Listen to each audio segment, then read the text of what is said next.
Mr. Menendez, then Yari. Mr. McKenzie. Mr. McKenzie. Mr. Urdega. Mr. Urdega. Mr. Digalinsky. Mr. Iglinski. Mr. Diot. Mr. Diot. Mr. Kitchen. Mr. Kitchen. Mr. Calkins. Mr. Calkins. Mr. Leipert. Mr. Leipert. Mr. Schmale. Schmale. Mr. Macaulay Edmonton West. Mr. Macaulay Edmonton West. Mr. Kimmich. Mr. Kimmich. Mr. Shields. Shields. Mr. Vierson. Mr. Vierson. Mr. Waugh. Mr. Waugh. Mr. Weber. Mr. Weber. Mr. Motts. Mr. Motts. Mr. Benson. Mr. Benson. Mr. Lloyd. Mr. Lloyd. Mr. Caron. Mr. Caron. Mr. Julian. Mr. Julian. Ms. Matheson. Ms. Matheson. Mr. Christopherson. Mr. Christopherson. Madame Laverdière. Madame Laverdière. Mr. Cullen. Mr. Cullen. Mr. Garrison. Mr. Garrison. Madame Boutin-Sweet. Madame Boutin-Sweet. Monsieur Dubé. Monsieur Dubé. Madame Brosseau. Madame Brosseau. Mr. Rankin. Mr. Rankin. Mr. Davies. Mr. Davies. Monsieur Boulris. Monsieur Boulris. Mr. Stewart. Mr. Stewart. Ms. Kwan. Ms. Kwan. Monsieur Aubin. Monsieur Aubin. Monsieur Nantel. Monsieur Nantel. Madame Quash. Madame Quash. Monsieur Saganache. Monsieur Saganache. Ms. Jolibois. Ms. Jolibois. Mr. Blakey. Mr. Blakey. Madame Sans Souci. Sans Souci. Monsieur Choquette. Monsieur Choquette. Madame Trudel. Madame Trudel. Ms. Benson. Ms. Benson. Mr. Weir. Mr. Weir. Mr. Duval. Mr. Duval. Mr. Stetsky. Mr. Stetsky. Mr. Cannings. Mr. Cannings. Mr. Johns. Mr. Johns. Mr. McGregor. Mr. McGregor. Ms. Malcolmson. Ms. Malcolmson. Ms. Blaney, North Island Powell River. Ms. Blaney, North Island Powell Ms. River. Hardcastle. Ms. Hardcastle. Madame Hughes. Madame Hughes. Monsieur Barcelou Duval. Madame Barcelou Duval. Monsieur Plamondon. Monsieur Plamondon. Monsieur Sainte-Marie. Monsieur Sainte-Marie. Madame Posé. Madame Posé. Monsieur Thériault. Monsieur Thériault. Monsieur Beaulieu. Monsieur Beaulieu. Monsieur Boudria. Monsieur Boudria. Ms. May, Sandwich Gulf Islands. Ms. May, Sandwich Gulf Islands.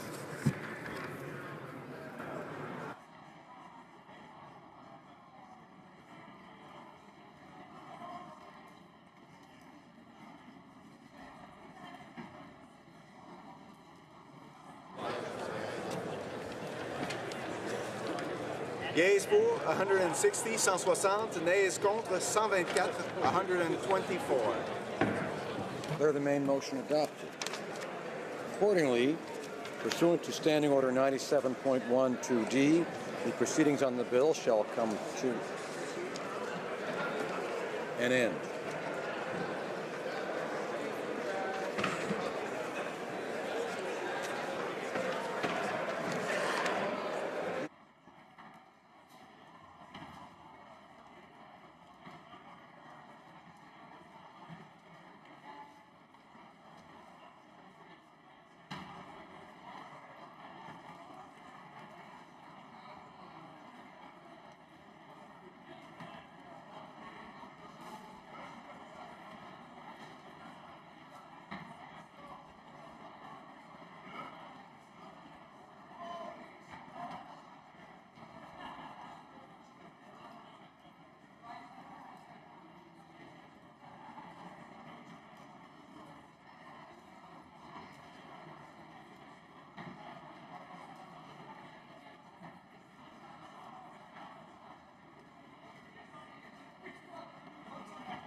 I encourage members to take their conversations into the lobbies or elsewhere. It being 6:19, the House will now proceed to the consideration of private members' business as listed on today's order paper. I ask honorable colleague. Private members' business? In exactly that way. I thank colleagues very much for their help. Orders of the day. Private members' business, consideration at second reading of Bill C-371, Prevention of Radicalization Through Foreign Funding Act, standing in the name of Mr. Clement. Mr. Clement, seconded by Mr. Anderson, moves that Bill C-371, an act respecting the prevention of radicalization through foreign funding and making related amendments to the Income Tax Act, be now read a second time and referred to the Standing Committee on Public Safety and National Security. Debate. The Honourable Member for Parry Sound, Muskoka. Thank you, Mr. Speaker. It's a great honour to stand in my place this evening to speak to my private member's Bill C-371, the Prevention of Radicalization Through Foreign Funding Act. One of the privileges of being a member of the Parliament is the opportunity, Madam Speaker, to craft and bring forward legislation that will make a difference for Canadians. Given the inability of ministers of the Crown to bring forward legislation, this is the first time since being elected in 2006 as a member of Parliament for Parry Sound Muskoka that I've had the opportunity to bring forward a bill for consideration by my colleagues. It's my sincere hope that the Prevention of Radicalization Through Foreign Funding Act will be seen as a nonpartisan and thoughtful attempt to address a national security policy gap. This is a gap that has been identified by our security experts, and addressing this policy void will strengthen our government's ability to combat radicalization and extremism in Canada in all of its ugly manifestations. I truly see the legislation as a powerful and practical tool to stem the flow of foreign funding that would promote radicalization and extremism in Canada. The bill will provide the government with the ability to set out a schedule of foreign states and extend our reach to individuals and entities that suppress religious freedom, impose punishments for religious beliefs, or have engaged in or facilitated activities that promote extremism, terrorism, and radicalization. Under this legislation, Madam Speaker, it would be prohibited for any individual or entity in Canada and any Canadian outside Canada to accept or agree to accept money or other valuable consideration, including by gift, donation, or bequest or legacy, knowing that it is from a foreign state, entity, or individual referred to in subsection 1 of the bill, and intending that it be used or knowing that it will be used in whole or in part to fund activities of an institution's support of radicalization and extremism. This legislative measure gives the government the power to act quickly with a review process and with an exhaustive appeal and review process. This bill, for what has been called secret channels, through which money is funneled to organizations and institutions in Canada that support radicalization. Gives the government the power to move swiftly with a full review and appeal process to address foreign funding trouble spots. We know Canadians take the prevention of radicalization and the eradication of extremism and the safety of our country very seriously. It is something Conservatives also take seriously, and our national security must be the #1 priority of any government. There are other strong voices calling for policy to close this gap. Security experts, anti-radicalization advocates, including those in the Muslim community, have called for controls on incoming funds that support radicalization and extremism. Richard Fadden, the former National Security Advisor to Prime Minister Stephen Harper and former Director of CSIS, has confirmed that there are concerns about foreign financing of Canadian religious and quasi-religious institutions. He stated the following during testimony to the Senate Committee on National Security and Defense. He said, and I quote, "I think it is a problem. I think it's one that we're becoming increasingly aware of. It's one that we share with a number of our other Western allies, and insofar as I've been able to make out, nobody has found a systemic solution. What I think has occurred on a number of cases, you can find out about a specific case and you can do something about it.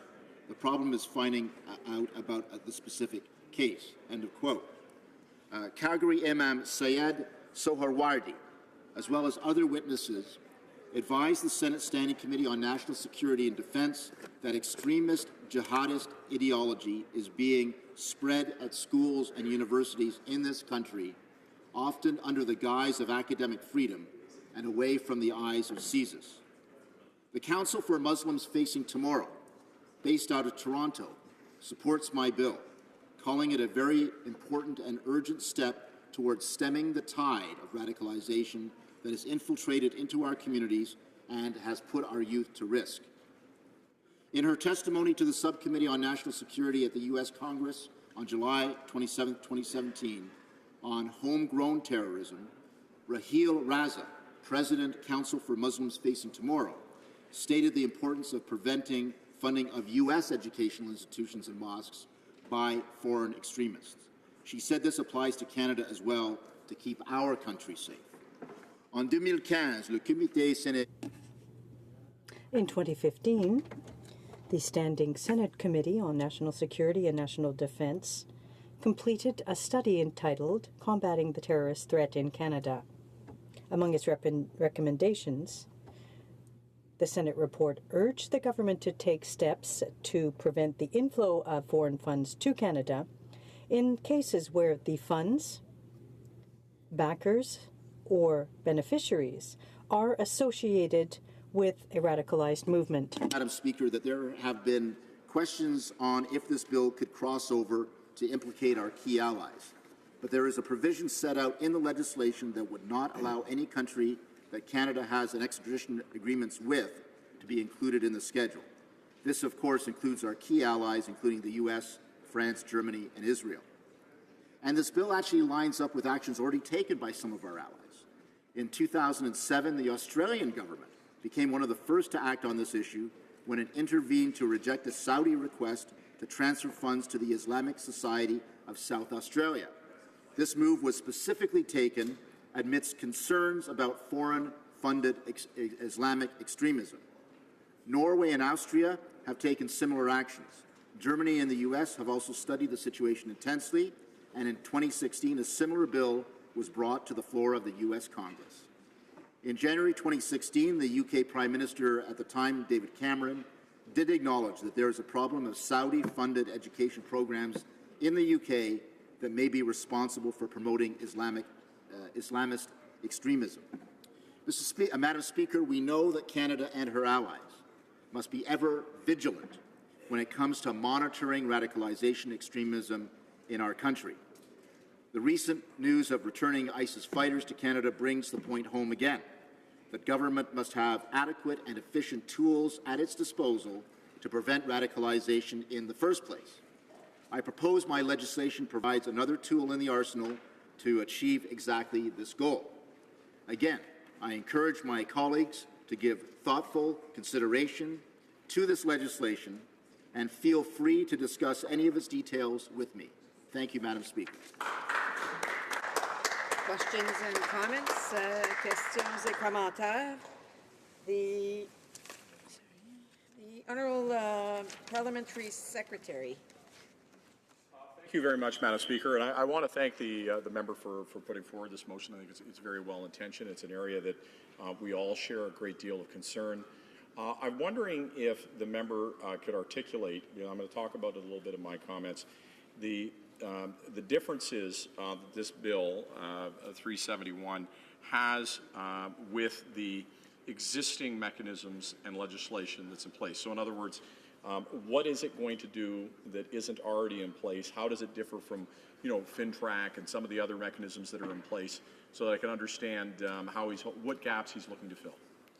The Honourable Member for Parry Sound, Muskoka. I thank the Honourable Member for his thoughtful question, and indeed, the purpose of the legislation is to fill gaps.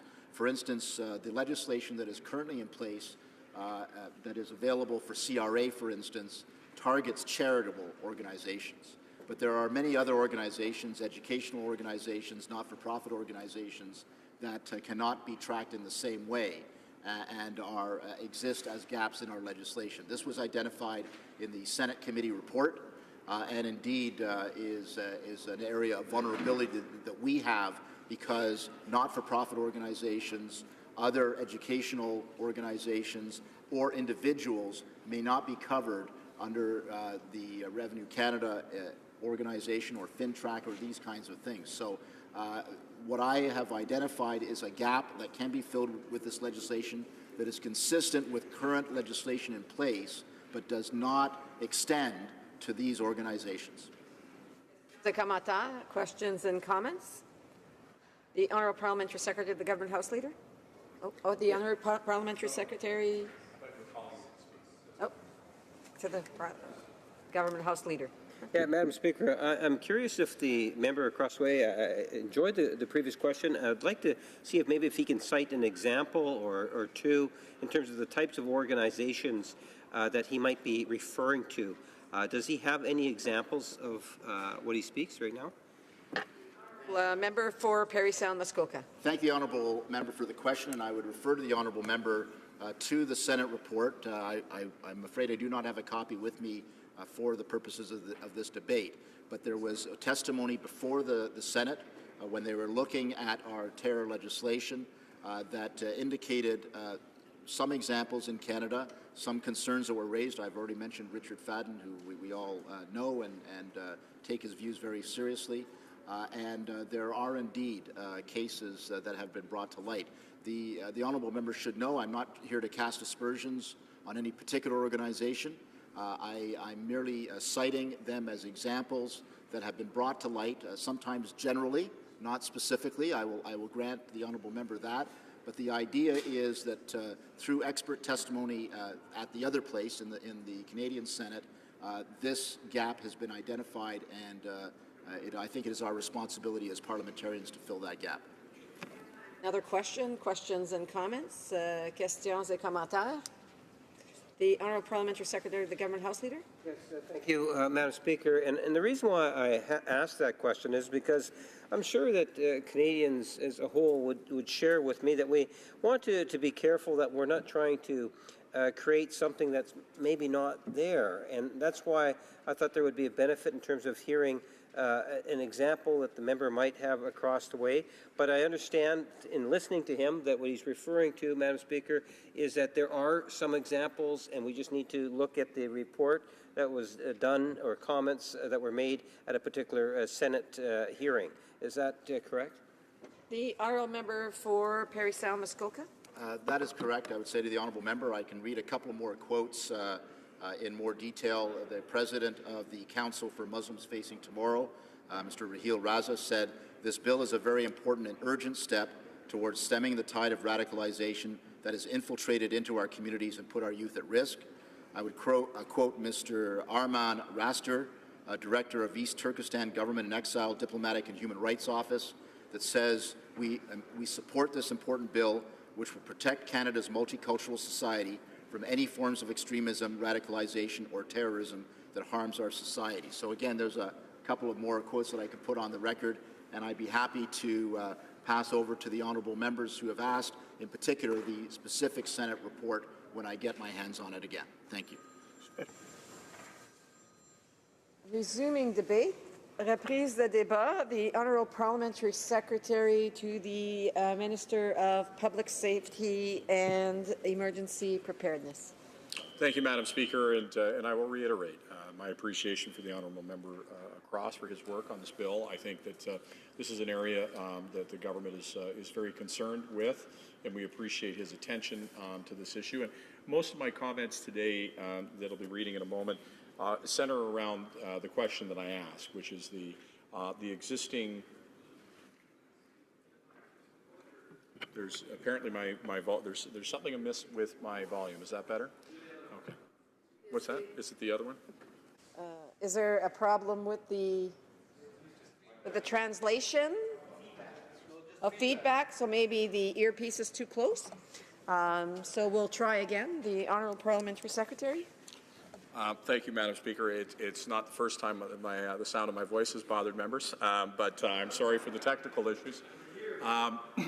I do, although I've never had that problem in all the years I've been here. But anyway, just to state that it is the concern around the issue of redundancy and the mechanisms that are already in place, and whether or not this bill is filling a gap or is overlapping, and what are the consequences. And I'll run through that if I could, Madam Speaker.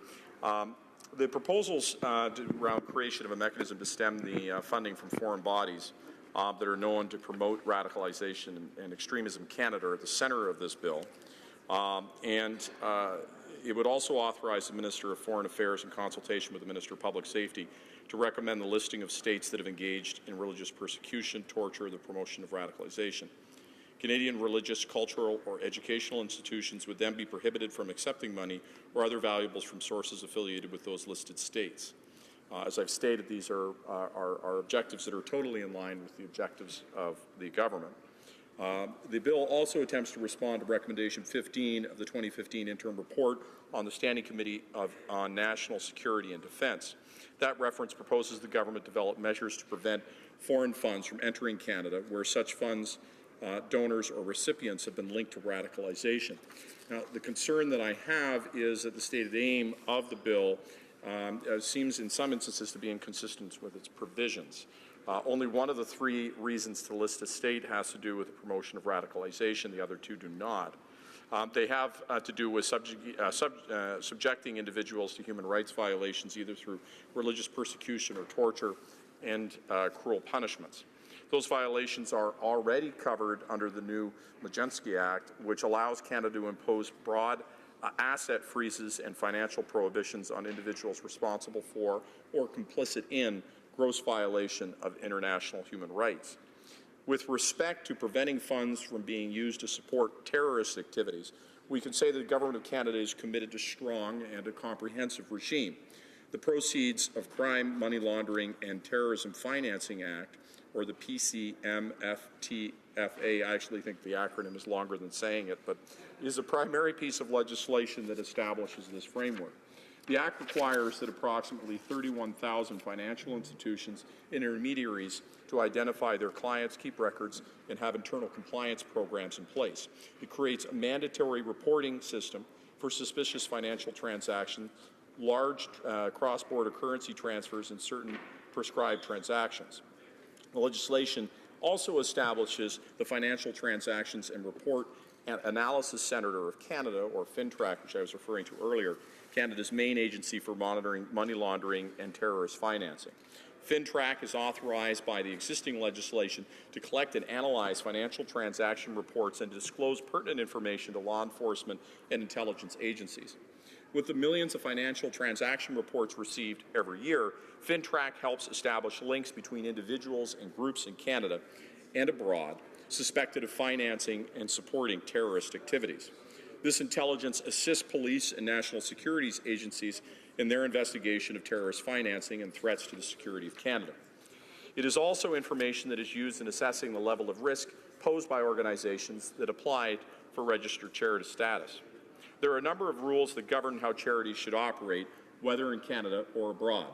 The Canada Revenue Agency, as the federal regulator of charities, protects the charity registration system from being abused by individuals or groups with links to terrorists.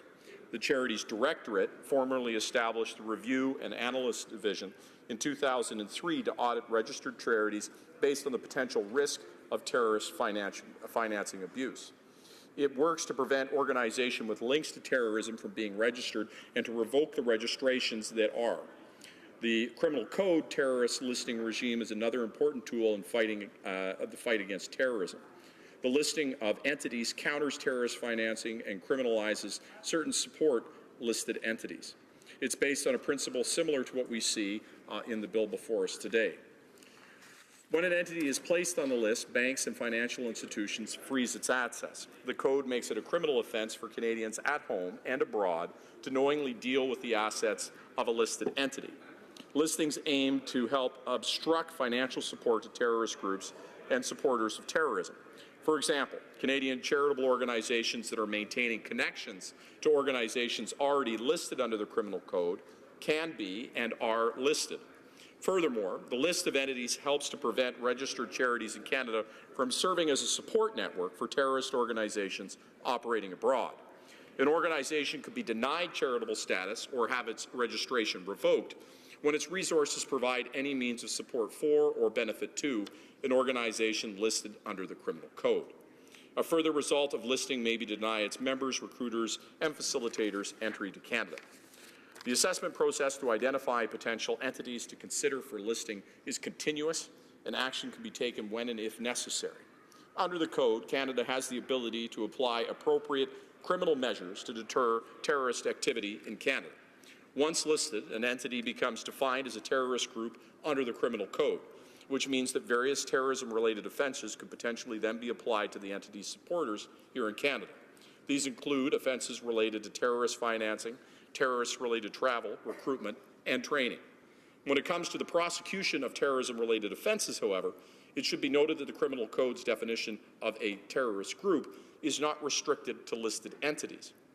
Changes and prosecutions can even proceed if the group involved isn't on the list. And that's only one of several mechanisms we already use effectively. That said, Madam Speaker, when it comes to countering terrorism, the government understands that stemming the flow of dubious funding is only one part of the equation. That is why we've taken a recent major step forward through the effort to prevent radicalization to violence rather than only deal with it after the fact. That involves getting at the root causes and factors that contribute to terrorism by actively engaging with individuals and communities. We know that our success in doing so relies on the support and participation of all levels of government and society, especially local communities and individual Canadians. The newly created Canadian Centre for Community Engagement and Prevention of Violence, or the Canada Centre for short, is a source of advice, research, and funding in that respect. Thanks in no small part to $35 million in funding over 5 years provided through Budget 2016, the Centre is already making a real difference. It's working with youth, communities, academia, and stakeholders to help prevent radicalization to violence in Canada. And it's based on the understanding that there's no single ideology or cause for radicalization to violence, and that prevention must be an essential component of Canada's efforts to counter terrorism.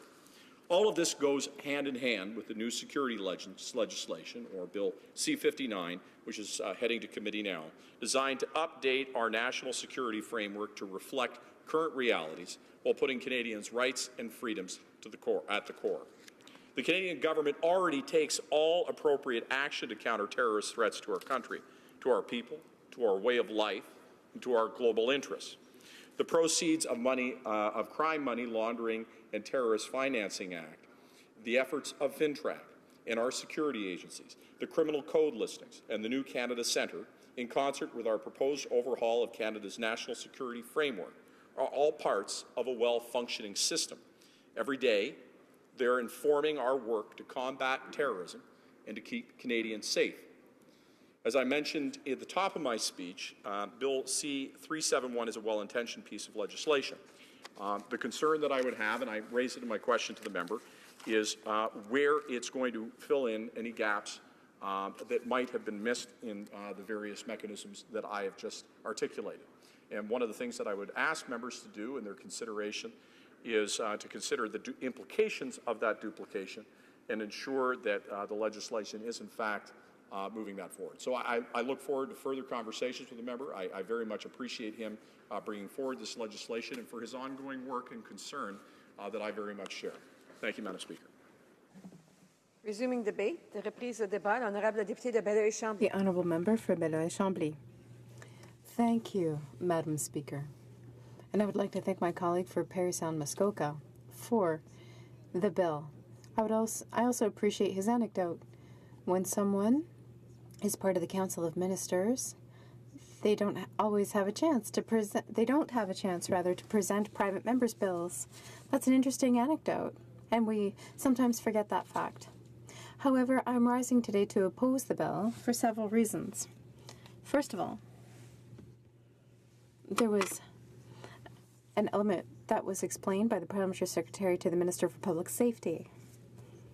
I consider the objectives that the member wishes to achieve with his bill are already part of our legislative framework and have been improved upon by the passage of the Magnitsky Act. It is already illegal in Canada to offer funding, or rather to receive, funding from an organization that commits crime or is part of a criminal organization or terrorist organization. But I have other concerns. One of them has to do with the report that my colleague mentioned, the Senate report, which made a recommendation that led to this bill. During the Senate study, if I read this right, they concentrated exclusively on the Muslim community. And I find that extremely concerning, because when we read between the lines, I have a deep fear that we're targeting specific groups from specific countries. We have only to look at the stakeholders mentioned by my colleague who supports the bill, and we see a dangerous theme emerging. He quoted Mr. Richard Fadden, who of course was the former head of CSIS and was also a national security advisor to former Prime Minister Harper. And he read a quote But I want to read what came after that quote in the same testimony before the Senate. The next part of the quote says, in fact, in my previous job, this is Mr. Fadden, I actually raised with representatives from some of the countries who might be involved in this and suggested to them that this was not helpful. He's, of course, talking about funding of terrorist activity. The difficulty in most cases is that the monies are not coming from governments. They're coming from fairly wealthy institutions or individuals within some of these countries.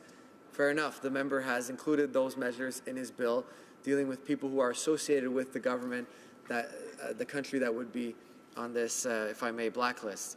Continuing the quote, it makes it doubly difficult to track. It doesn't mean you're not right in raising it. I just don't have an easy solution. And I offer that quote, Madam Speaker, because when I see that, it causes grave concern to me to consider that if someone who is the head of CSIS and a national security advisor to a prime minister feels that there's no easy solution, that it's difficult to get to the root of the cause, I have a difficult time imagining that a list that could potentially become arbitrary, being managed by the Minister of Public Safety in consultation with the Minister of Foreign Affairs, would be such a thing. Et ça, Madame la Présidente, ça m'amène à... And that, Madam Speaker, leads me to the other aspect of my concerns, which is Canada's roadmap when it comes to dealing with matters of public safety. I'm talking about the no-fly list, or the list of terrorist entities, or even the list proposed by my colleague for Rivière-du-Nord, which is a bill that had been proposed in this legislature regarding criminal organizations. The risk of these lists is well known. There's a risk of endless legal challenges under the Charter of Rights and Freedoms, but there's also the potentially arbitrary nature of this list depending on the government of the day. The member sponsoring the bill could say that we have oversight mechanisms in place for that, and criteria are outlined. But, Madam Speaker, depending on our interpretations of certain activities, it would be easy to fall into a black hole, to go down a slippery slope. For example, torture could be interpreted as certain cruel behaviors towards other citizens. Guantanamo Bay was a demonstration by the United States where they committed acts that should be considered torture and cruel and inhumane. Should the United States be on that list? We can't, because it's excluded by the provisions of that same bill.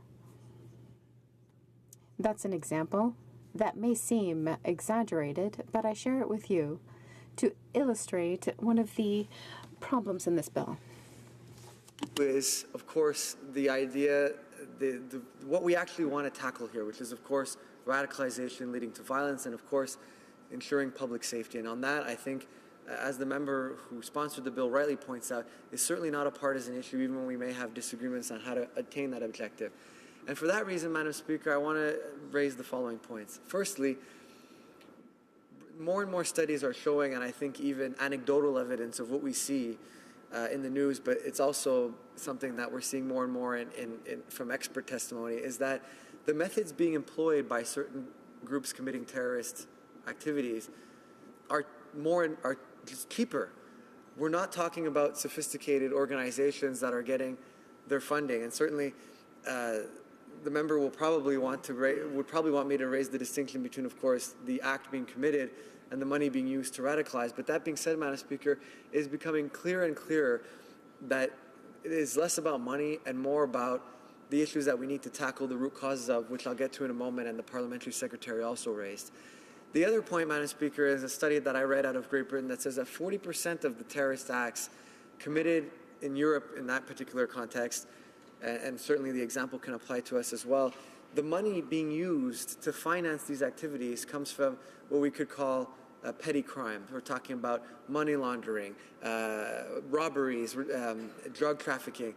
These things, Madam Speaker, remind us of the importance of not looking to legislative change, as we have so often on these issues, but making sure that the men and women who ensure our safety have the proper resources.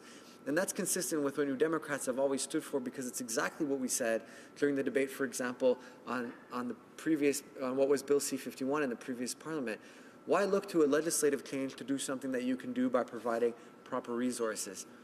Et dans cette même esprit, Madame la Présidente, in this same line of thought, we need to talk about how to really tackle radicalization. I don't think that money is the central issue. And I'll come back to what the Parliamentary Secretary said. There's an initiative by the government that has a certain amount of funding. We hope that those efforts will continue to grow and be funded. Because if one really wants to deal with radicalization and violence, it requires the effort of a whole community. For example, the Centre in Montreal and other initiatives that the federal government participates in to encourage every level of government and all the stakeholders and organizations in various communities to participate in those efforts. It's important to note that when those efforts are made, it's not about targeting just one group. Last weekend, with the horrible demonstration that happened with the extreme right groups in Quebec. Among them, there was a group that was infiltrated by other American groups that were affiliated with other extreme right groups in the United States. We need to look at all of the factors that weigh on these issues. For example, among youth, there are various issues that need to be tackled. And by really tackling those underlying factors and making sure that a young person who's becoming radicalized is not caught, we're not only helping someone who really needs it, we're ensuring public safety. Because if we deploy the right efforts, we'll be able to make sure that that person will never be able to commit the type of atrocity that we see all too often in the news. For that reason, Madam Speaker, I need to oppose the bill. But I'm always open to working with my colleague on various efforts to ensure public safety. But for me, this bill does not accomplish the intended objective and may target one community in particular, which I find entirely inappropriate. Thank you. Resuming debate. Honourable Member for Cypress Hills Grasslands.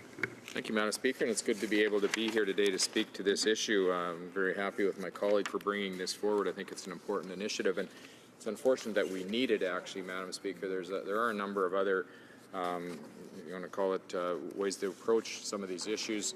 Basically, I would say various levels of dealing with it. And we've heard a little bit about some of them tonight, but I think I'll talk a little bit about that a little later. I guess one of the things that would give us a little bit more comfort is that we felt that this government was actually willing to deal with these issues seriously.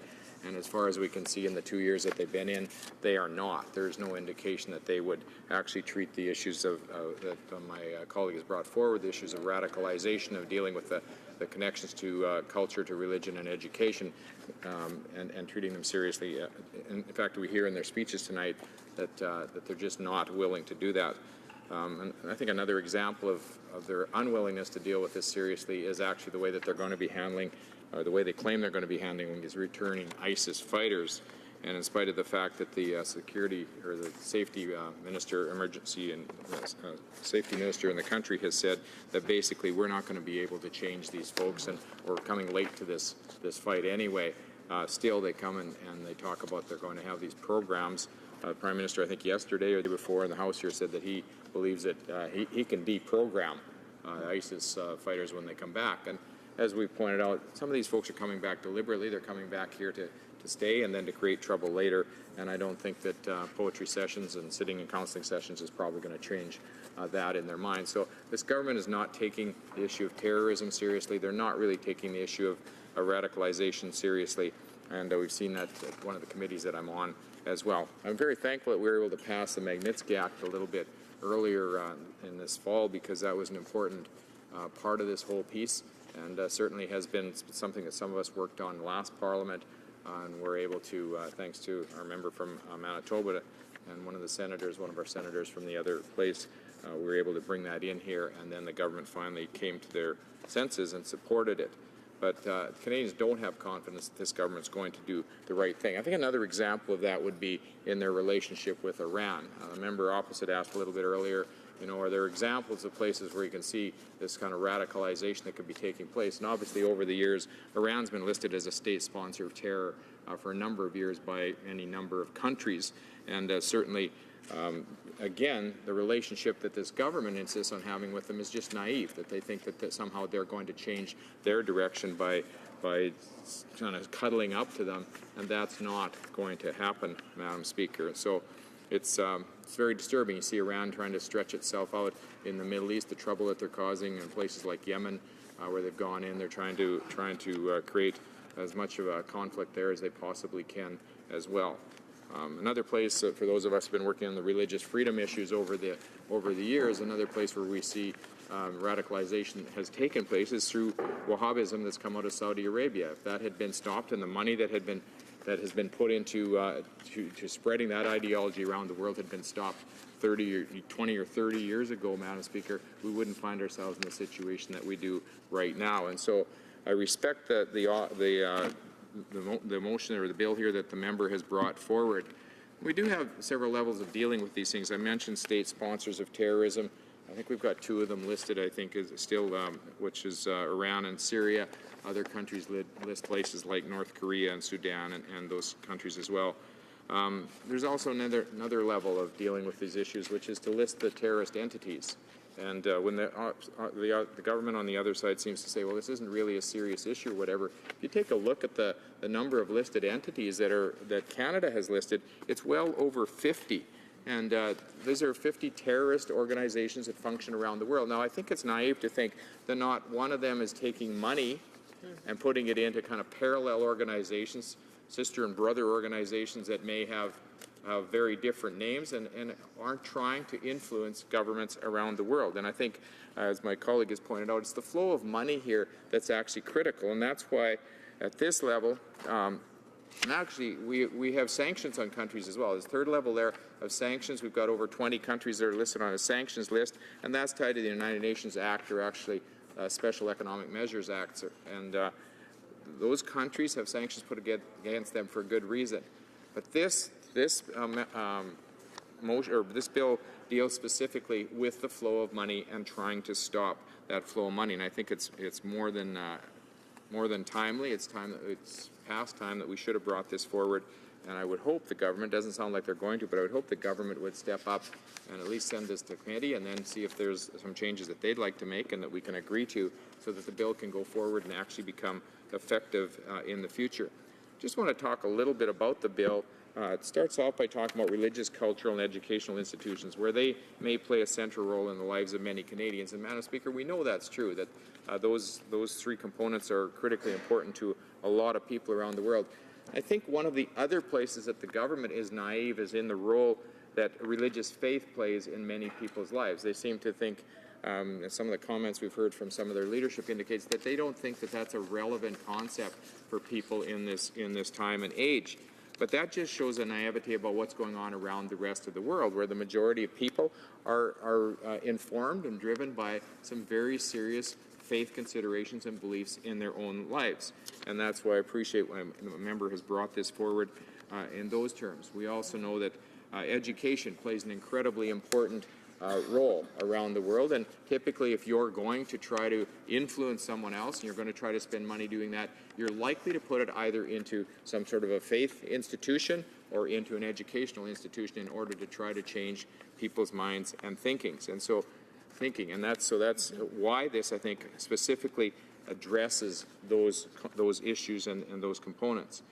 And it goes on to say, whereas some foreign states and some entities and individuals abroad provide those institutions with funding through donations or gifts, we understand that there's money travels around the world.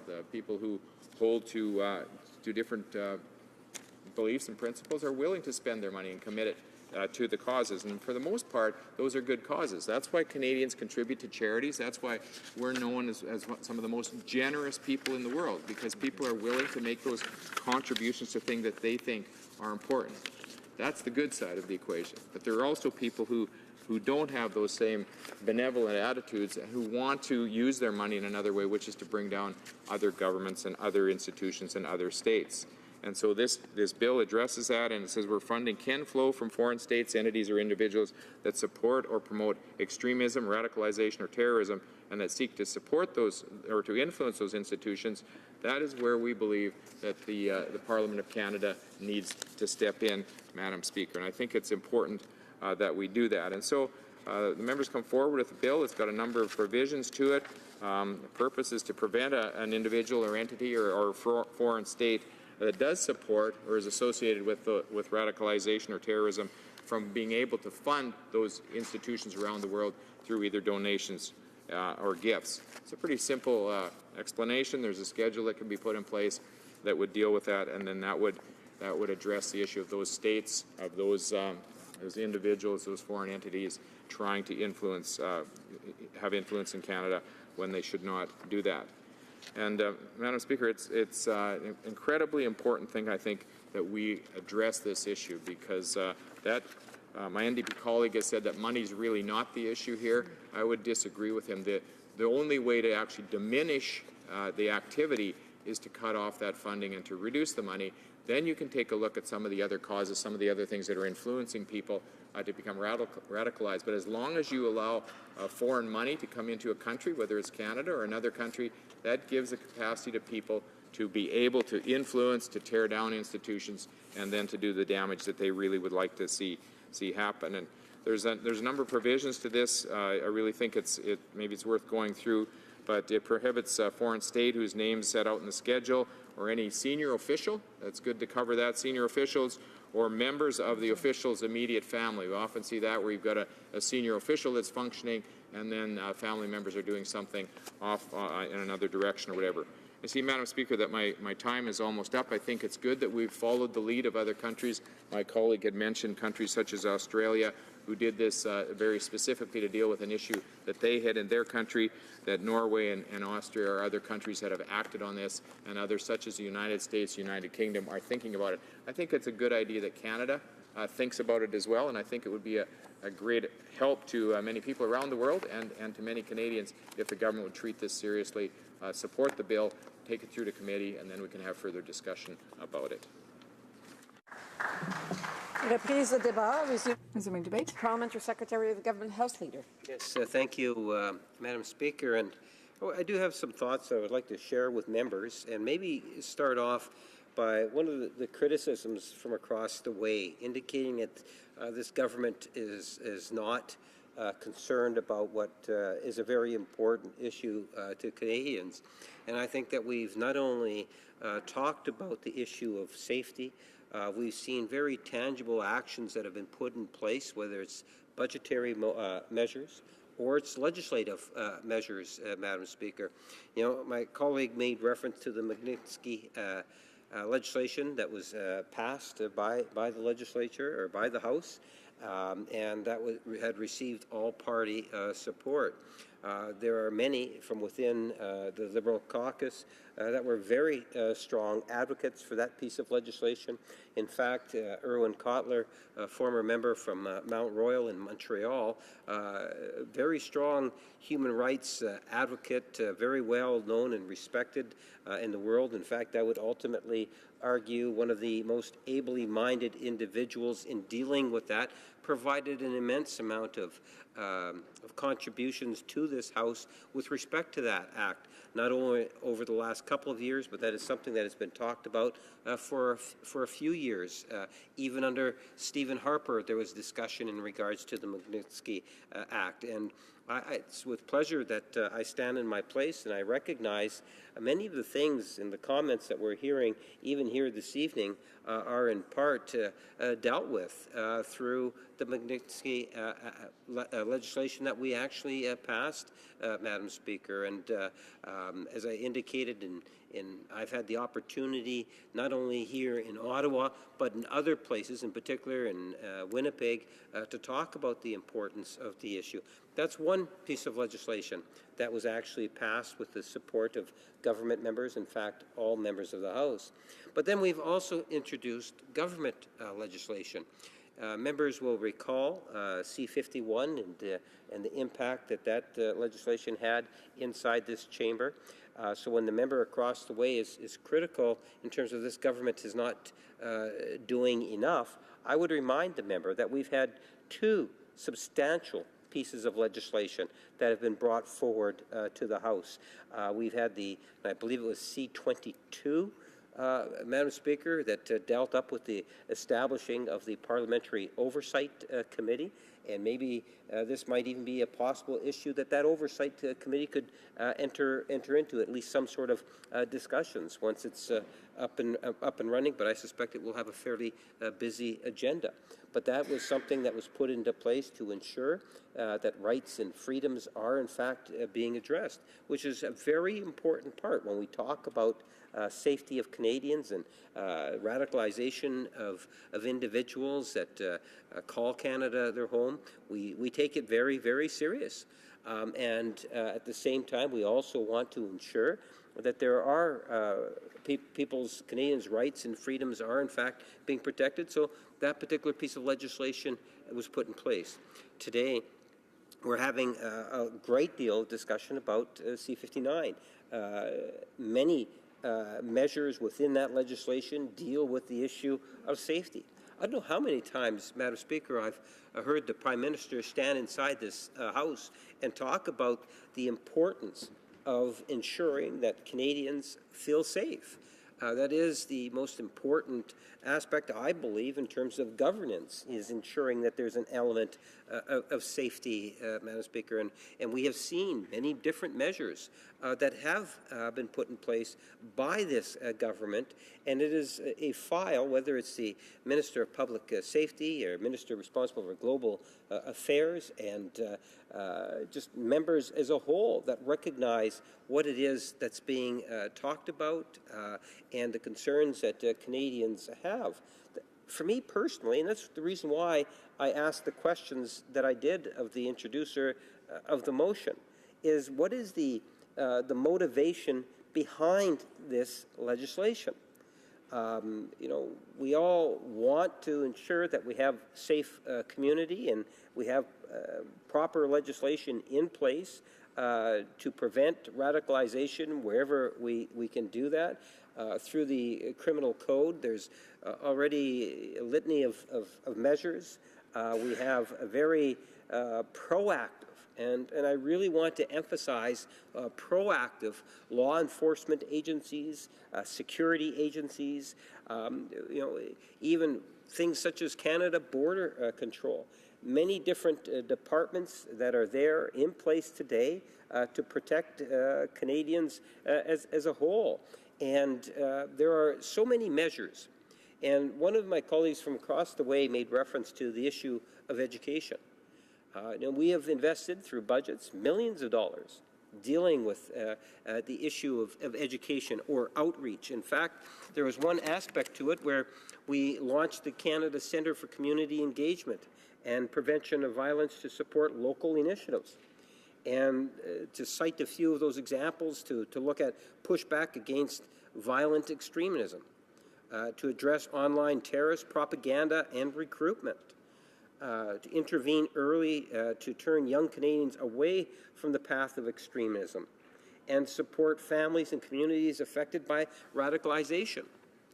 Madam Speaker, when I was involved with the Youth Justice Committee for many years, we had a wonderful RCMP officer that participated in it.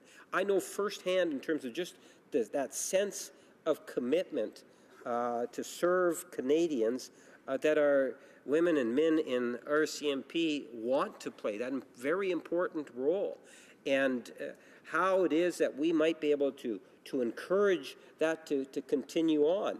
It's making those connections and connecting the dots, ensuring and promoting more harmony and tolerance within our communities.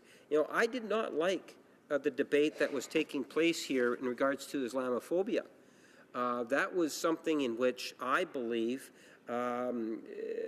did more damage than it did good inside this chamber, and I still don't quite understand why it is that we have some people within this House that don't recognize Islamophobia as something that's real and tangible. We have to go out of our way to ensure that there is, in fact, more communication, proper communication amongst the many different groups that are out there. We even have a group from within our caucus and that deals or meets on occasion of both of two different faiths, Madam Speaker, as we try to bring faith communities together. And this is something that I believe is really important. When I think of the radicalization that takes place in Canadians, one of the biggest areas of concern that I have is not necessarily what takes place in communities as much as it is what takes place on the internet. I think that the internet is one of those areas in which we could spend more time in terms of evaluating some of the problems that are being generated in society because of the internet, and ways in which that we could address that particular issue. I know that on occasion, through news reports and so forth, that we have seen radicalization that has stemmed out of the internet. I am concerned about the attraction that it often has.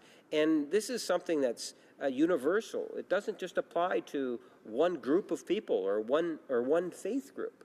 That there are youth that do look at it far too often as something that might be an attractive thing to do.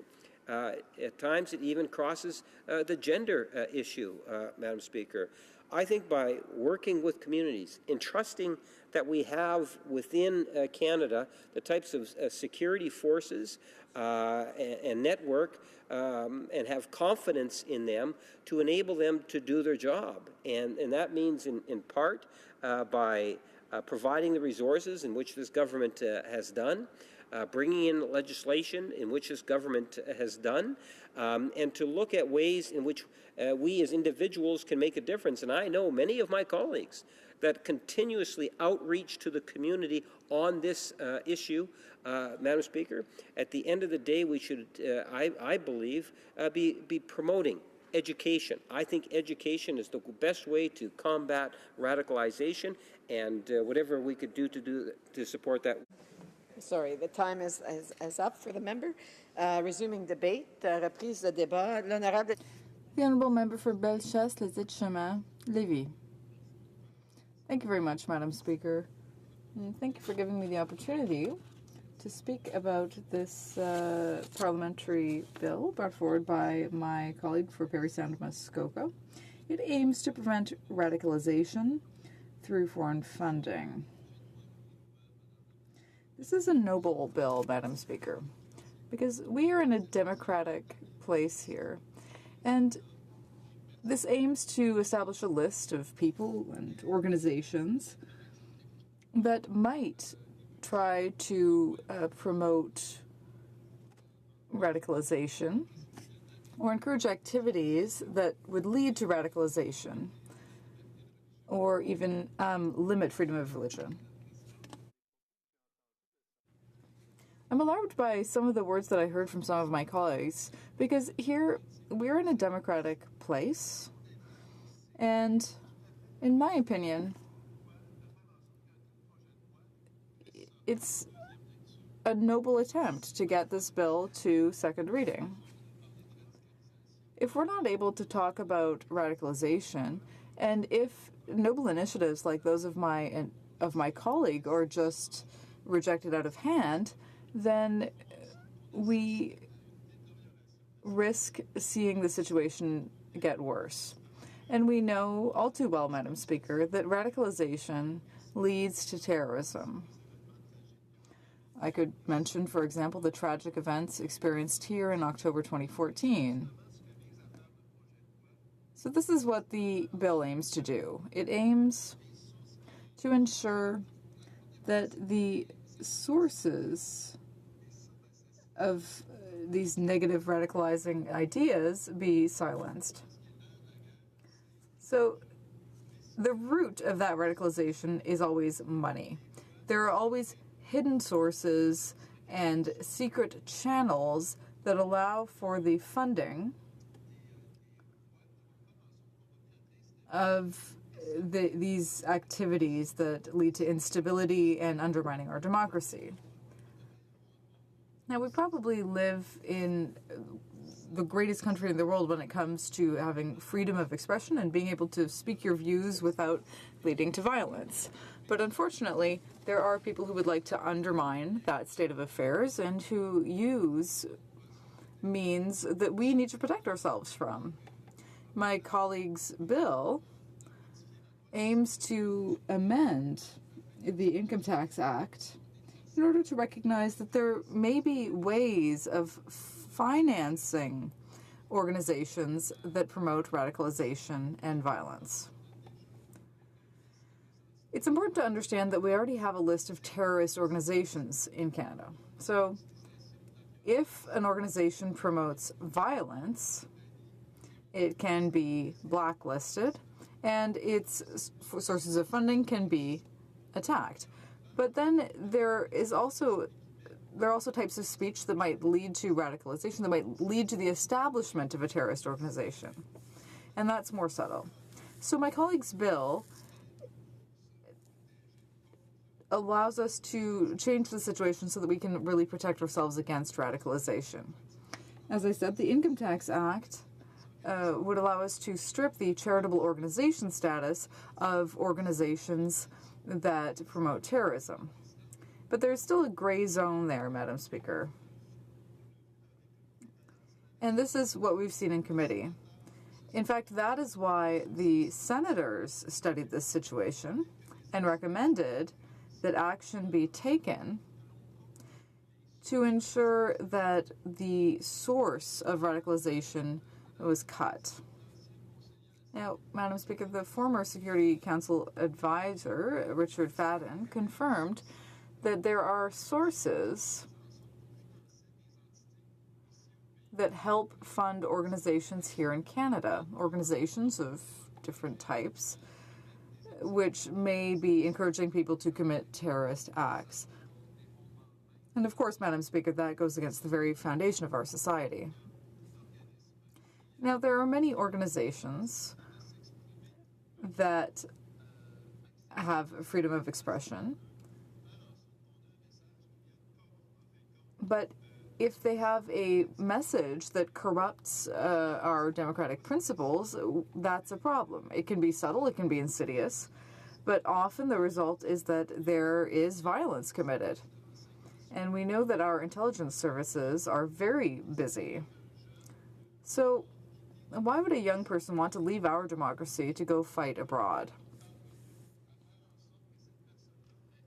How is it that a person like that has access to a story that allows him to justify himself and to go abroad and to commit violence?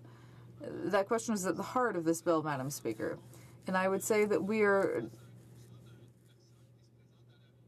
we may one day see people arriving at the airport saying that they want to be foreign fighters and they want to go abroad and decapitate people and that sort of thing.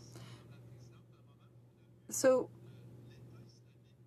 lately we've seen the Islamic State be dissolved and then spread in other forms. It's important that we as a society have the tools that allow us to say no to radicalization and to say no to those who want our society to be radicalized by funding those narratives that lead to violence. Now, Madam Speaker, I was pleasantly surprised that my colleague quoted someone that I admire very much, a Canadian of Pakistani origin, a journalist named Ms. Raza. She is a Muslim woman who supports this bill because she is aware that money can be used to radicalize people. And money can undermine the rule of law in the country in which we live. So it's clear, Madam Speaker, that the bill before us deserves to go to committee. We've seen security experts give opinions on this, people like Ms. Raza, who are in favor of the bill, and who show that we as a society need more tools. Now, is this a challenge? Absolutely. And that's why we as parliamentarians have a responsibility to explore the options that are being presented by my colleague to ensure that we can put an end to radicalization. Otherwise, if we turn a blind eye to this, Madam Speaker, in a sense, we will be letting the people who are trying to radicalize Canadians have control of the story instead of preventing the violence. So by discussing radicalization, that's what we should be doing. Thank you. La période prévue pour l'étude des affaires. The time for private members' business has expired, and the order is now dropped to the bottom of the order paper. Order. In accordance with Standing Order 38, a motion to adjourn the House is deemed to have been made and seconded at this time. Therefore, the question is that this House do now adjourn. L'honorable député de... The honourable member for Sainte-Bagotte. Madame la Présidente, le 3 novembre... Madam Speaker, on November 3rd, I rose in the House to ask a question dealing with the Phoenix system. Once again, the Liberal promises to resolve this fiasco will not be honoured or kept. The government cannot deal with the coming into force of the new collective agreement for some 100,000 public servants. It's my view that it's time for the government to come up with a solution to this disastrous Phoenix system. I'd like to reiterate that the new pay system was supposed to modernize a system that dated back to the 1970s, and the government said that it would save some $680 million with the new system. The reality, however, is that the system has cost $500 million, and it's simply not working. By thinking that they would be saving taxpayers' money, well, it's exactly the opposite that occurred. Some public servants are underpaid, others are overpaid, and are concerned when they have to do their income tax because of the mismanagement of the pay system. Many federal public servants will have to pay back significant amounts to the federal government. And what happened was that the government wanted to generate savings at all cost without taking into account the complexities, and this is a result. The Treasury Board president placed responsibility on the backs of the Conservatives, but the Liberal government is the one that launched the Phoenix program without testing it and ignored the alarms put forth by our party and the unions. It is time for the government to listen to experts. This fiasco has been ongoing for 18 months, and the government is not being transparent. The Public Service Alliance of Canada, PIPS, and other unions, which represent more than 50,000 federal public servants, are exasperated by the numerous problems that they have faced since the federal government launched Phoenix, and they believe, rightly so, that the government must be more honest with employees who are affected by this failed pay system. More than 260,000 public servants are facing issues, and perhaps the Liberals should acknowledge that more than 1 out of every 2 public servants is affected.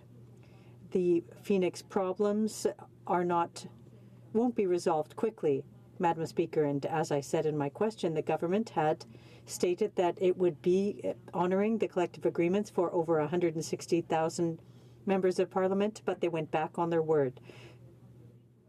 Back pay and increases will not be paid out under the collective agreements as they were to be paid out. There are some people facing chronic stress, anxiety, and worry every day about whether or not they will receive a paycheck. This makes no sense. How can the government remain so insensitive to this important issue, which makes the headlines on an almost daily basis? The NDP and the unions sounded the alarm long ago, but the government is turning a deaf ear to it. The government must take action now to put an end to this mess. We cannot leave our fellow citizens in a situation like this. And what's worse, in the most recent report, the Auditor General disclosed that it will take years to resolve this fiasco. When the government finally take the necessary steps to establish a pay system that works, it seems that it's simply not too much to ask. The Honourable Parliamentary Secretary to the Minister of Public Services and Procurement. Thank you, Madam Speaker, and I'd like to thank my colleague for her remarks. We noted and appreciate the constructive contributions her party makes to this issue.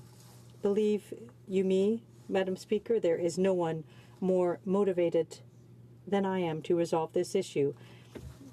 I am the member for Gatineau, and I have, if not the highest concentration of public servants in my riding, it's very high on the list.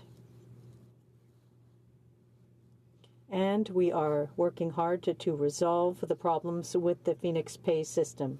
I can assure that we are making progress. However, we are not, and I reiterate, not underestimating the scope of the problem or minimizing the problems associated with the pay system. I can assure my honourable colleague that we have made progress, significant progress. We are implementing new collective agreements. The previous government left us in a situation where not only did we inherit the Phoenix pay system with no choice, and I want to reiterate that we had no choice but to move forward because it wasn't a choice between Phoenix and the old system. The choice was Phoenix or no pay system. So that's very clear and it's documented. That's been documented by the Auditor General and by the previous Auditor General in her report of where she stated that it was simply a ticking time bomb. So we had no choice. We also took power, and there were almost no collective agreements in place and up to date. Some 300,000 public servants without up-to-date collective agreements. We focused quickly on negotiating with our union partners to negotiate the new collective agreements. Those collective agreements apply retroactively to the time under the previous government, and we had to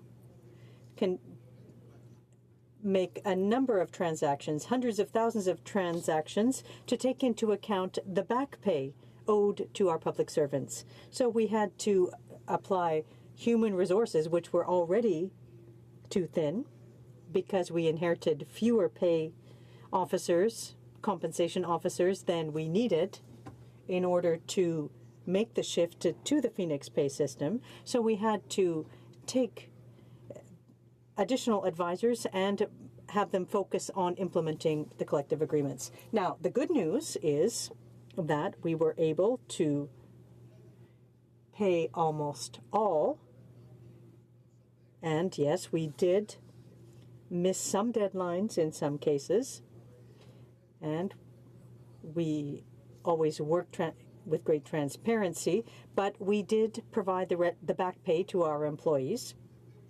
We are performing more transactions on a monthly basis than we did the previous month. So there is monthly progress. We can see the progress. We are applying the necessary resources. This is the government's top priority. I assure my honourable colleague that it's not a lack of goodwill. We are applying all resources and are taking all measures available to resolve the problems with the Phoenix pay system. The Honourable Member for Saint-Hyacinthe-Bagot. Well, I have the impression that I keep hearing the same, I keep asking the same question and hearing the same answers. Now, it would have been a good idea to test the system first. There are many people in my riding who are victims of it, and I'd like to underscore the work of Mr. Mario Lavigne, who came into our office when the problem surfaced with a petition signed by hundreds of people affected by the system and who are calling for government action. More than half of the public service are either overpaid or underpaid. 260,000 isn't simply a number. Those are people, families, who are facing a huge amount of stress on a daily basis. The burden should not be borne by them, but it should be borne by the government. It's not normal for people to be losing their houses, to have problems feeding their families because of this. The situation must be resolved. It's an urgent matter. The Honourable Parliamentary Secretary. Thank you, Madam Speaker, and I'd like to reiterate to my honourable colleague that, yes, it is a serious problem. We're not seeking to minimize it. We are profoundly sorry that we haven't resolved it fully for many of our employees.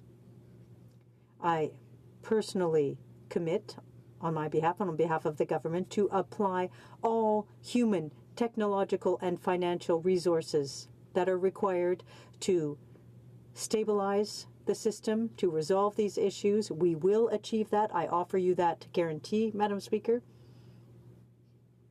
We are going to double down. We are working day and night. Every day I wake up with the motivation required to resolve this problem that was left to us by our predecessors. For Vancouver East. The Immigration Refugee Protection Act has a provision commonly known as excessive demand when determining if a family is granted permanent residence status. Essentially, if someone within your family unit has a disability, that individual is automatically singled out for additional assessment. The assessment process only sees the individual's disability, assuming they are a burden on society. It is blind to the benefits of the individual and what his or her family might bring. Take the case of Professor Montoya and his family. He came to Canada with his wife, daughter, and son in 2012. He and his wife worked, paid their taxes, and contributed to their community. Their son and daughter attended Canadian school, but the entire family was deemed ineligible, inaccessible, because his son Nico has Down syndrome. Despite the fact that Nico was not using any special social services, IRCC concluded that Nico may use more than the average value of select social services, deeming him and his family inadmissible based on excessive demand. Never mind that Professor Montoya was paying double the amount in taxes as what IRCC suggested Nico's so-called excessive demand would cost. That's not including the contributions of his wife or future contributions of his daughter and son. It completely ignores social contributions as well. This so-called cost-benefit analysis does not take into account any benefits. Additionally, the so-called basket of services examined as costs are arbitrary at best. For example, housing costs are not part of the baseline calculation of the social costs for average Canadians with a disability, yet it is under the excessive demand assessment process. And by the way, when the baseline costs were calculated in 2004, it was done incorrectly. Different services had costs from different fiscal years, and the figures weren't adjusted to inflation to make them comparable. Finally, this policy is discriminatory. It contradicts our charter, our federal and provincial human rights legislation, and our international commitments to respect the rights for people with disabilities. Frankly, this policy reminds me of a sci-fi movie I saw some years ago, where the whole premise of the movie is based on the hunt for people with a defect, a disability, and they are to be wiped out. With this policy, I wonder how different is it to that premise of the movie. Effectively, we have an immigration policy that aims to bar people with a disability and their families from being a permanent resident in Canada. The minister recently said, and I quote, "From a principal perspective, the current excessive demand policy simply does not align with our country's values on the inclusion of persons with disabilities in Canadian society." The minister has been reviewing this policy for 2 years now. The policy continues to discriminate. Families continue to be hurt. If the minister is going to be true to his words, he needs to repeal the excessive demand provision. In the words of Professor Montoya, Section 38(1)(c) is flawed, the Charter isn't being applied as it should be, nor the United Nations Convention that Canada ratified.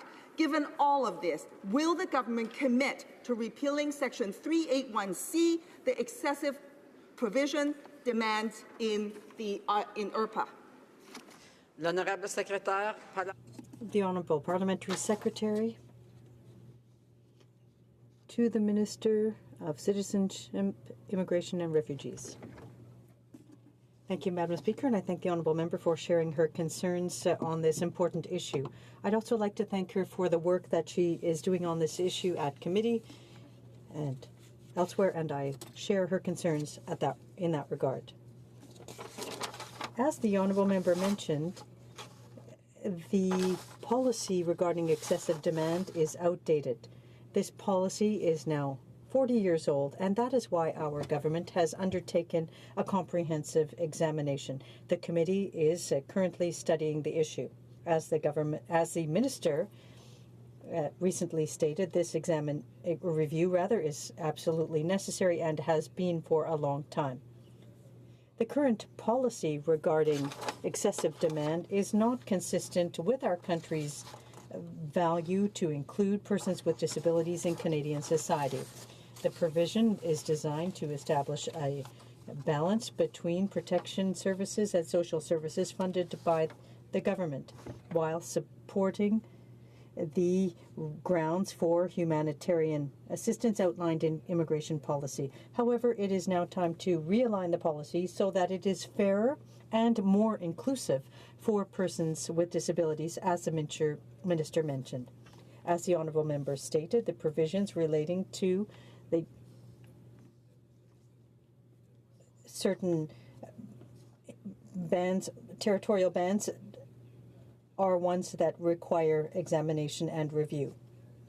The need to continue to protect our health and social services system will also be part of that review. As part of this review by the government, the department has undertaken consultations with the provinces and territories. That dated back to 2016. Departmental officers also met with the various stakeholders and rights advocacy groups. There were discussions that took place and recommendations made to the Standing Committee. Those will be used in the decision-making process. As the minister stated, the government has identified potential areas of change to the provinces and territories, and this information will give the provinces and territories an opportunity to assess their options and the potential repercussions of the changes. We had a federal, provincial, territorial meeting of the ministers responsible for immigration, and we are determined to continue to ensure that the policy takes into account the need to protect the health, education, and social services system while dealing with applicants in a fair way. We are committed to working with the provinces and territories, and once again, we are eager to receive from the committee their recommendations on our proposed policy. The department is currently examining all options, and all changes to the policy stemming from the review will be made public once they have been established. Thank you, Madam Speaker. Continued delays to act means this government is complicit in the discrimination of people with disabilities. There is no way around this. Witnesses were nearly unanimous. The Councils of Canadians with Disabilities, Canadian HIV/AIDS Legal Network, HIV/AIDS and Legal Clinic of Ontario, Parkdale Legal Services, the Canadian Association for Community Living, Disability Positive, Caregivers Action Centre, Migrant Workers Alliance for Change, Chinese and Southeast Asian Legal Clinic, Ontario Council of Agencies Serving Immigrants, South Asian Legal Clinic of Ontario, Community Living Kingston and District, several legal experts, and an open letter signed by over 1,000 Canadians have all called for this government to repeal Section 38(1)(c). So my question is quite simple. If the government agrees that this is wrong, will they simply repeal that provision? L'honorable secrétaire parlementaire. The Honourable Parliamentary Secretary, as I mentioned to my colleague, we are very committed towards this file. The minister indicated that this policy is significantly outdated. We've done a great deal of consultation with provinces and territories on this issue. And we are currently studying this issue in committee. The member sits on this committee. We've heard a great deal of witnesses on this issue. And we're determined to make sure that we look at all available options, everything we can do to make sure that these policies take into account the obligations that we currently have. And once again, the Minister clearly indicated that this policy needs to be reviewed, and we are going to look at all the available options. Thank you, Madam Speaker. Thank you, Madam Speaker.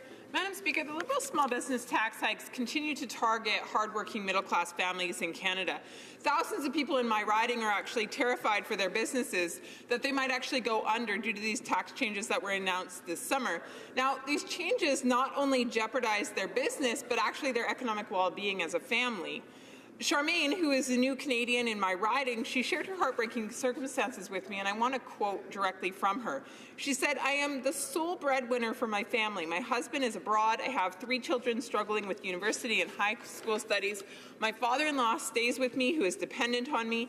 These taxes would leave me in more debt and would adversely affect the entire family and create an obstacle for us to settle down in Canada," end quote. Now, Madam Speaker, unlike the finance minister, local business owners in my riding and all across Canada, they don't actually have the luxury of tucking away millions of dollars to take back out on a rainy day. They're hardworking, they're visionary, they're risk takers. They are Canadians who make approximately $75,000 or less per year. Now, the minister calls these individuals fat cats. I call them job creators. My riding is home to many farms and many egg operators or producers. Now, when I talk about this, I'm talking about small businesses. I'm talking about families who work together. I'm talking about parents. I'm talking about children, perhaps grandparents. They are a part of the operation as well. And together, they work as a collective in order to make sure that the business thrives.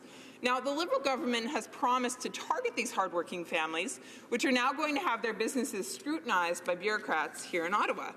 Now, the CRA taxmen who haven't spent a day on a farm are actually going to dictate what counts as farm work and what doesn't. As we've seen over the past few months, we know not to trust CRA individuals because they really don't know what they're talking about when it comes to being able to discern the difference between a legitimate claim and a non. Let me give you an example. Diabetics, for example. Now, they used to receive the disability tax credit for many, many years, and then suddenly, all of a sudden, the CRA agents decided, no, it didn't meet the mark anymore. And so they were told that they didn't qualify, and because the CRA changed their interpretation, they said, of the seriousness of the illness, those with diabetes would no longer be given this tax credit.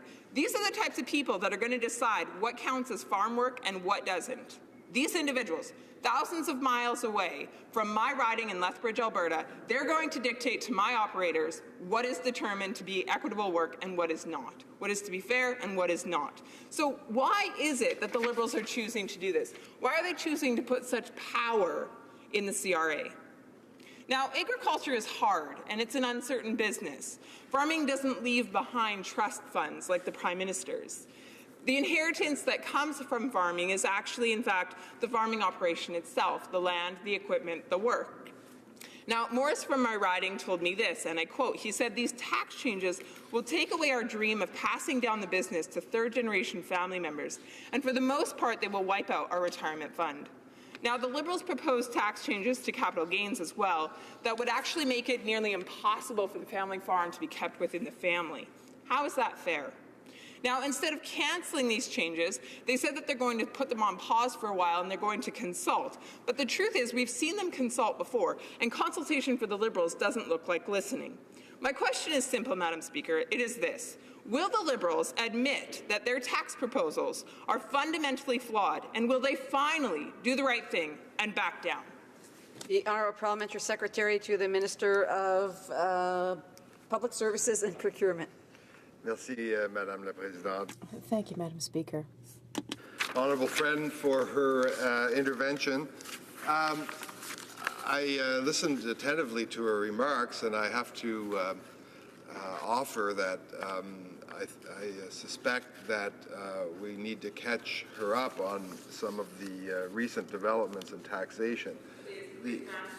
The government has come forward with, I think, what for the agricultural community, and certainly if you listen to the stakeholders, including a number of the stakeholders from our own province, were salutary changes for the farming community in the prairies, in Alberta and right across this country. And those changes that the minister has indicated he will not be going forward to with respect to the treatment of capital gains, I think will ensure that farmers are able to comfortably plan for the succession of the family farm and the ability for these folks, these hard-working people, these people that we consider very much, to plan their futures and do so in a way that indeed allows their children to continue to farm and to work hard.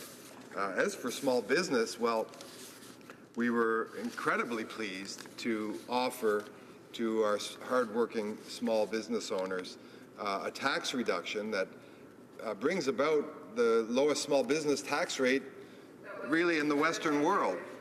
It was contained in our election platform. I want to remind the member that when she was speaking, she was afforded the respect to allow her to, the House provided her the respect to allow for her to be speech. She will have a chance for questions and comments after. There won't be any further questions and comments from anybody else, so I would ask her to wait her turn. The Honourable Parliamentary Secretary. Thank you, Madam Speaker. We will be, as you know, going from 10.5%, the current rate, to 10% as of January 1st, so that's in 31 or so days from now, then to 9% as of January 1st, 2019, and for the average small business person, this will leave an additional $1,600 per year for entrepreneurs and innovators, men and women, people who work hard, who risk money, who risk their futures on their dreams, on their ideas, on their ambitions. That will leave that money right where it belongs, which is in their pocket. And of course, right up to the maximum of $500,000, there's a potential of $7,500 in tax savings, money that can be used to maybe go towards new equipment, to hiring new staff, to taking the kinds of decisions that will grow their small business. And obviously the government is very, very pleased to have come forward and met this very important platform commitment. But that's not all, Madam Speaker. You know, we've worked very hard to make sure that the middle class in this country get a better deal. But I know that sometimes that decision to climb what's often called the welfare wall, to make that decision between leaving social assistance and entering the workforce, is sometimes a hard one.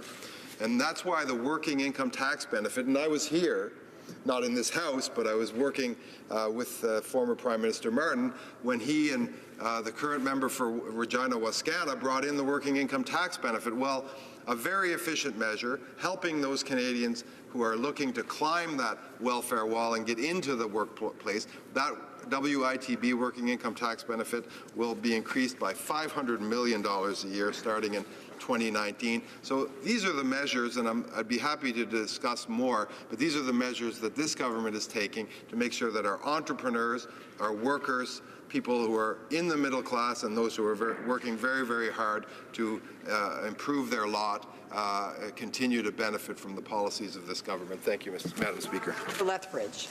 Madam Speaker, I thank the government for finally adopting the Conservatives' good idea and what was promised in our 2015 budget to take the tax rate down from 10.5% to 9%. Kudos to you. Thank you for listening. Now, it's clear that the Liberals don't listen to Canadians overall, though. They're making very judgmental changes. They've revised income sprinkling, and they haven't released those revisions yet. They're actually keeping them secret from Canadians. Now, in addition to that, they did go back down somewhat on their passive income investment changes, but not enough. They're not going to be, they're not going to be facilitating or looking after the complexities that come with things like sick leave, maternity leave, retirement, those types of things that everyday hardworking small business owners have to worry about. This government does not understand, and they are not caring for. And so when it comes down as well to handing down the family business to the next generation, the Liberals have simply hit the pause button and decided to consult, but we have no evidence of that. Now, my question once again is very simple, and it is this: when will the Liberals admit that they got this wrong and back down? The Honourable Parliamentary Secretary. Speaker, and I thank the Honourable Member. She certainly is true to her party's philosophy. Our philosophy is that in the case of passive investment, some 3% of the corporations have over 80% of the passive investment, and I think our changes are aimed very, very squarely at that category, and all others are able to benefit from this lower tax rate while keeping this passive investment income inside their corporation to do with as they choose, and that is as it should be. The government is squarely aimed at making sure that we have a climate, a business climate, an economic climate in this country that is propitious for business owners, for innovation, for job creation, and one that's propitious as well for the people who work in these small businesses, who work all throughout the country, and make sure that through things like the child benefit, the working income tax benefit, that our middle class continues to benefit from the policies of this government. Merci, Madame la Présidente. Thank you, Madam Speaker. Conformément à l'article Pursuant to Section 92.4 of the Standing Orders, I declare that Bill C-352, an act to amend the 2011 Act on the Merchant Marine Act regarding a national strategy of abandoned ships to be concluded. The motion to adjourn the House is now deemed to have been adopted. Accordingly, this House stands adjourned until tomorrow at 10 a.m. pursuant to Standing Order 24-1.